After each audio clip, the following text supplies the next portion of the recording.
guys keeping with everything of the last year? Oh man. Well, we're hanging in there. Yeah. We've made the best of it, I think. We've been trying to learn new things. Just keep doing stuff, keep making music, yeah, it was a little bit unfortunate because our album obviously came out like a week before lockdown, the first lockdown. So we had to kind of like cancel all our tours. But we found other ways to kind of keep busy, so that's good.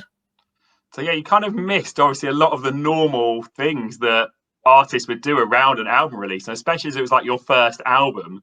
Do you feel like you kind of missed out a bit there? A bit? Yeah.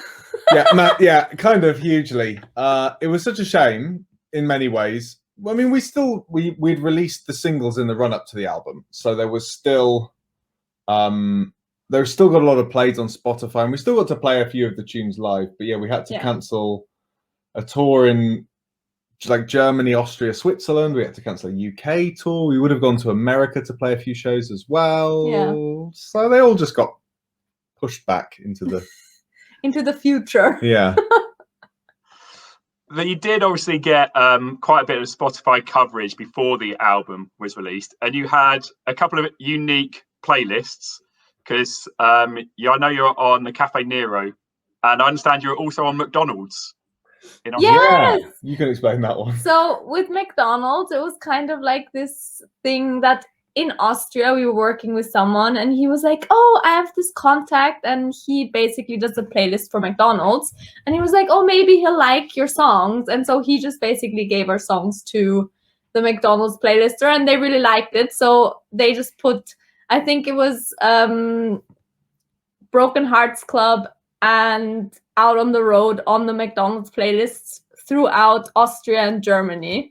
So that was quite good. And we actually always get like Shazam things saying, oh, someone's Shazammed you in like this little town somewhere in Germany. And that must probably be someone in McDonald's being like, oh, what's this song?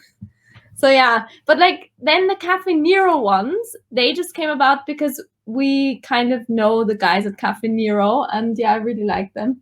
I think originally it was long before we met the Cafe Nero chaps, and I guess, yeah. they discovered us somehow, and I can remember our music getting put onto their playlist and getting texts from loads of friends, like high school friends and my parents and stuff, saying, I've just been listening to this song and I just Shazammed it and it's you. I found your face on it, which was really kind of cool and a bizarre connection. So kind of cool that came about. Yeah. So you also did obviously the Cafe Nero kind of coffee shop tour, didn't you? And you took in 33 shows in 3 weeks. I've got written down here. Yeah. That was a whirlwind of a summer. Yeah, we did. Does that just feel like a lifetime ago?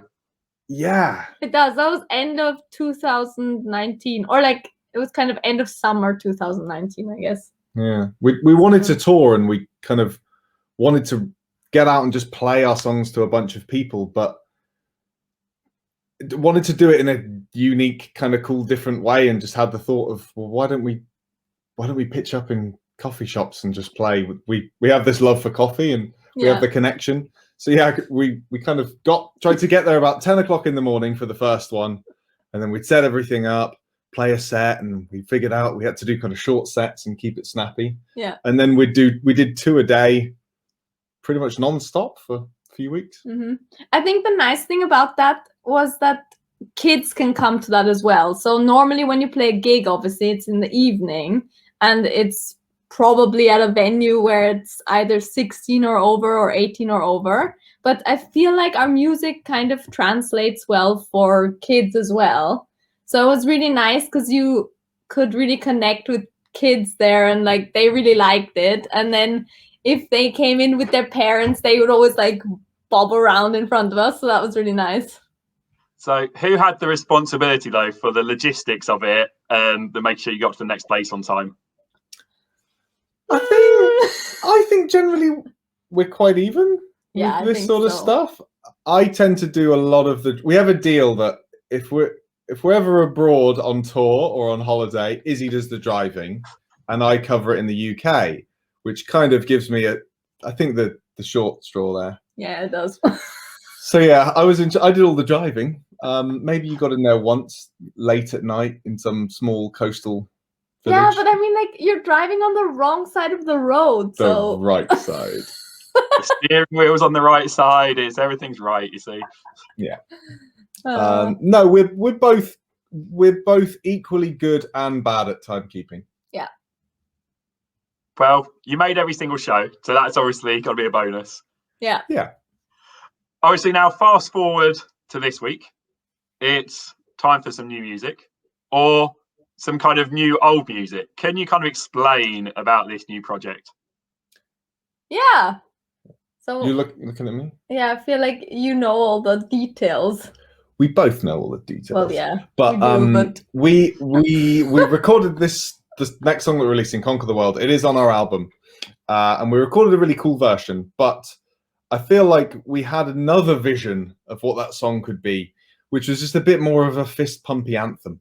Mm-hmm. So we wanted to do a version that was a bit more up tempo, was a bit of a slightly different arrangement, and also partially due to the fact that we've been locked down in our flat for a while, and partially because we wanted to push ourselves a bit. We kind of did this whole track. We recorded it all in our home studio, and I've been working on my mixing a lot. And I mixed the tune with Izzy, and then we just basically did the whole thing from our little studio, which was a really cool project. Yeah, and I feel like because obviously we didn't get to tour the album, we kind of wanted to have another chance of people hearing the album and hearing the songs, because we're actually going to release 2 more reworks of 2 other songs from the album. And yeah, we just wanted to kind of bring them out again, because I feel like they didn't really get the, how do you say, like, I just think more people can hear them, basically. So what stood out then for you about these 3 tracks that they should be the ones to have another go at, have another look at? One thing that we did a lot more of over the lockdown, which we kind of never would have been so up for before, is doing live streams. And we found that these songs were just requested probably the most consistently throughout all of our live streams. Conquer the World definitely was a bit of a fan favorite. And the next 2 singles as well just got requested a lot. And they're also, we realized the other day through no planning really, but they're all songs that just the 2 of us wrote. A lot of the time we co-write and write with other writers and artists, but these 3 were just us. So it felt like just a chance to really be us for 3 songs. Yeah. Does that make sense? That makes sense. Okay. So having reworked them though, did you kind of find yourself most questioning why you didn't take this approach with them the first time round? Yeah, definitely with Conquer the World. I guess like with Conquer the World, it was kind of like we had this vision in our heads, but then when the album was kind of in the making, it was, I don't know, like we didn't get the exact sound we wanted. So we were like, well, we should definitely try this one again. What do you think? Yeah, something like that. Yeah, I feel like for our album, we crowdfunded it and we raised like a really good budget to make an album in the studio, which was brilliant. So I felt like we tried the higher budget thing and we wanted to try the homegrown thing. I think it's something that both of us have been enjoying more and more. I mean, we're not signed to a major record label, and we do a lot of things by ourselves, and it's nice. It's like you can express yourself through all, like kind of all aspects of your artistry, I suppose. It's not necessarily just the music, but it can be how you tour, how you play shows, how you interact with your fans, and it's nice that we're more homegrown. Mm-hmm. But also I feel like with these tracks, there might be some people who like the ones that are on the album more, and there might be some people who like the new versions more. So I feel like they're different enough to kind of have 2 different opinions. And whatever one you like more, it doesn't really matter. It's like a personal thing, I think.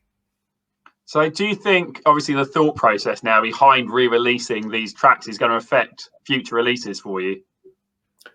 Definitely. I think we've decided with the 3 of these that we can do everything by ourselves and that we're able to. So I think we're definitely going to do this on some songs. We have a great band that we play with, and we have great producers that we've worked with. So I'm not saying that we won't do that, but I think we're enjoying playing all the instruments. And I mean, neither of us are the most accomplished pianists, but we play a bit, and it's been really good to experiment with that. And yeah, just challenge ourselves, basically. we've even got a few new instruments of late. A few lock things to keep us. Lockdown instruments. Yeah. So when it's come to learning these new instruments, has it been like a YouTube go-to kind of get some instructions and follow along some bits? Mainly, yeah. Yeah, it's largely been other stringed things. So I feel like if you can play one, there's lots of transferable skills, but it's amazing having this modern way of learning. You can go on YouTube or go and watch a tutorial. I mean, I can remember learning even when I was a teenager, which wasn't so long ago. It was harder. I mean, now if I want to learn a song, or if I want to go and figure out a new instrument on a certain song that I like, it's just so easy. Mm-hmm. Kids these days have it so easy. Now, you mentioned about obviously doing the live streams. You've been very active on social media throughout the last year. How did you find the adjustment to kind of engaging with fans in this way? It was actually quite nice, because with the live streams, you can actually talk to fans in a way that you can't really at a live show. So like when you're on stage at a gig or a venue or whatever, it's kind of hard to answer people's questions, whereas at a live stream they can type their question, we can actually like answer them, and I feel like we know our fans better now. Yeah, it's oddly more personable in a way. Yeah, it's weird, but yeah, if somebody asks you, I've noticed, Isabella, that you're playing a different mandolin today, what gauge strings do you like to use on it? That you can't really answer those on stage.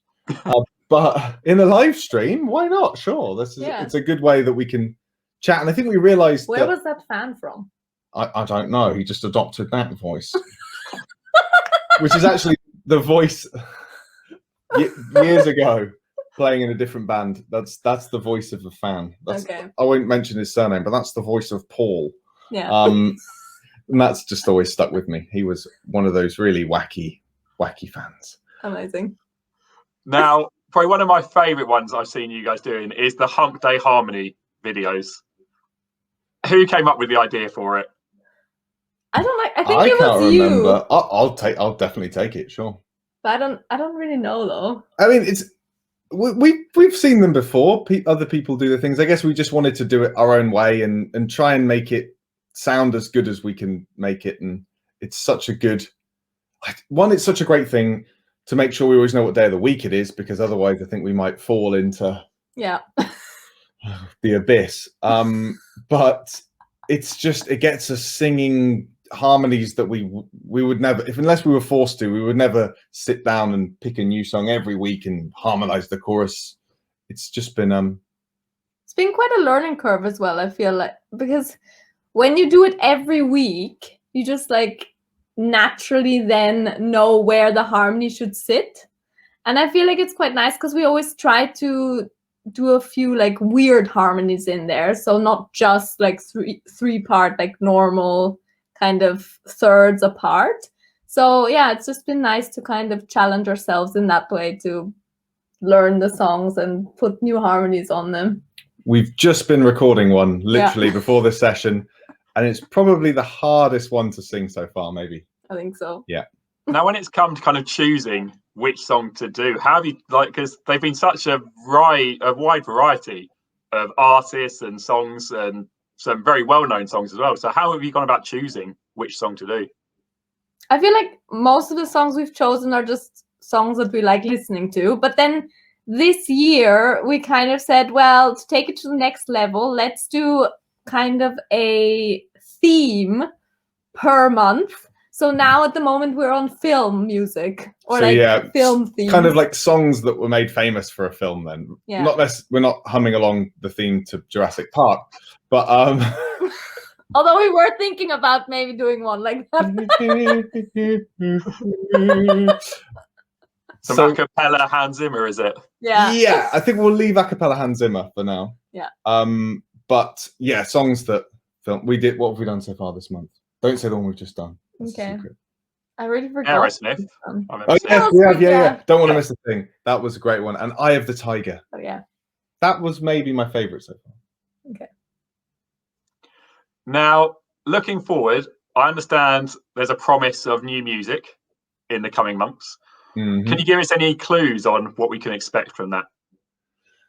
I feel like we've had a bunch of songs that we really love that we've written with other people or just by the, just the two of us. And we need to sit down and figure out exactly which ones will work nicely together that we want to release. So to be honest, we really haven't quite got that far. We have a bunch of songs that we could release, and we've just got to figure out which ones are the ones, and probably write the same amount again. But I think the plan is to kind of do a more regular release strategy. So basically release like every 5 or 6 weeks, and then kind of accumulate those songs into an album once we're kind of happy with all the songs. That's the plan. That's one way to not have to kind of rush into it as well, isn't it? And pick 12 songs straight away, I guess. Yeah. So have you managed to get much songwriting done in the last year through the lockdowns? We've been a bit, I think at the start, when everybody was trying to figure out whether this was going to be a short-term thing or a long-term thing, we kind of chilled out for a little bit, and then we realized, no, we needed to get to work. And we've done a bit of writing, but I feel like we get a lot of our inspiration. We like to be quite busy. We go to at least 3 gigs a week. We like to go see local gigs, friends, bands, anything in the country scene we'll try and go to. And even just traveling like to other countries and stuff. Yeah. I think it gives you more inspiration to write songs. So at the beginning, literally like the first like 4 months, we didn't do any writing. And then slowly we kind of got back to it. But I feel like we haven't done enough. No, we need to do more. Now, as such a kind of an international band, let's say, how much are you missing traveling across to Europe at the minute and even out to Nashville? Like a lot. Yeah, I'm just missing friends more so even than playing the shows. It's great to play over in Europe. Love playing Germany, Austria, Izzy's home crowd. And then we've got so many friends in Nashville that we've been going back at least once a year where we can. So we're missing all those guys. And yeah, just some different cultures. As much as I love our UK, British, English culture, it is great to travel. Now, before we finish, obviously with the announcement recently that summer festivals are going to be getting the go-ahead after the end of June, how ready are you to get the roundup back up and running? Very ready. Very ready. We've been tentatively talking about booking shows the last couple of weeks or so. Yeah. Throughout the whole lockdown, we've never wanted to book something if we're thinking there's a good chance we'll have to cancel it. So that's why we haven't really played any shows. But the roundup we're hoping we can get at least one roundup this year. Yeah, but I think we're hoping for 3. Yeah, that would be great. So yeah. Think big. No, thank you so much for joining us this evening, and of course we're looking forward to hearing what Conquer the World sounds like in a re-release version. I really hope everybody likes this version at least as much as the album version. I think it's quite different. Yeah, and everyone should stream it as much as possible. Thank you very much. Thanks so much. It's been really nice chatting to you, matey. Bye-bye. Bye now.